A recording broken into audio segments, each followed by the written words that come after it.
नमस्कार दोस्तों, स्वागत है आपका फिर से आपके अपने YouTube चैनल बैंकर्स फोबिया में। आज हम बात करेंगे पोस्ट एक्ट 2013 के पार्ट फर्स्ट के बारे में। आज के टाइम में वुमेन ऑलमोस्ट हर फील्ड में आगे बढ़ रही है, चाहे वो बैंकिंग सेक्टर हो, कॉर्पोरेट ऑफिस हो, एजुकेशन हो या एडमिनिस्ट्रेशन हो। Women today are contributing massively to the growth of our society and economy.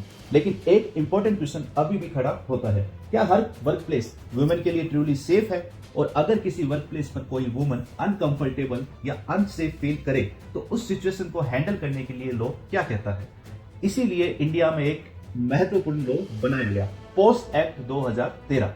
Post act का फुल फॉर्म है sexual harassment of women at work place prevention prohibition and redressal act 2013। Simple words में समझे तो ये law work place पर woman को sexual harassment से protect करने के लिए बनाए गए हैं। इस लॉ का मेन ऑब्जेक्टिव है वर्क प्लेस को सेफ, रिस्पेक्टफुल और डिग्निफाइड एनवायरनमेंट बनाना, क्योंकि हर वुमन को राइट है वो अपना काम विदाउट फियर, विदाउट प्रेशर और बिना किसी हैरेसमेंट के करे। और ये राइट सिर्फ मॉरल नहीं है, ये कॉन्स्टिट्यूशनल राइट भी है। इंडिया का कॉन्स्टिट्यूशन वुमन को कुछ फंडामेंटल राइट्स देता है। आर्टिकल 14 राइट टू इक्वलिटी, यानी लॉ के सामने सब बराबर है। आर्टिकल 15 प्रोटेक्शन अगेंस्ट डिस्क्रिमिनेशन, मतलब जेंडर के बेसिस पर डिस्क्रिमिनेशन अलाउड नहीं है। और सबसे important article 21 right to live with dignity. अगर वर्क प्लेस पर कोई सिचुएशन ऐसी क्रिएट होती है जो किसी वुमन को डिग्निटी, सेफ्टी या रिस्पेक्ट को हर्ट करे, तो वो सिर्फ अनएथिकल ही नहीं बल्कि लॉ के अगेंस्ट भी हो सकती है। इसी प्रॉब्लम को एड्रेस करने के लिए पोस्ट एक्ट को इंप्लीमेंट किया गया।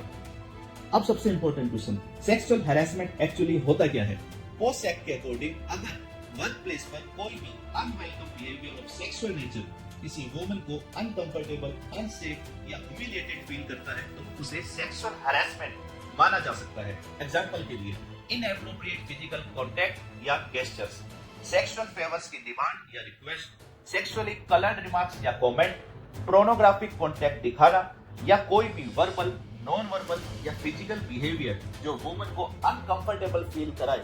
सिंपल लैंग्वेज में समझे तो ऐसा कोई भी बिहेवियर जो अनवांटेड हो और वुमन की डिग्निटी को अफेक्ट करे वो सेक्सुअल हैरेसमेंट की कैटेगरी में आ सकता है।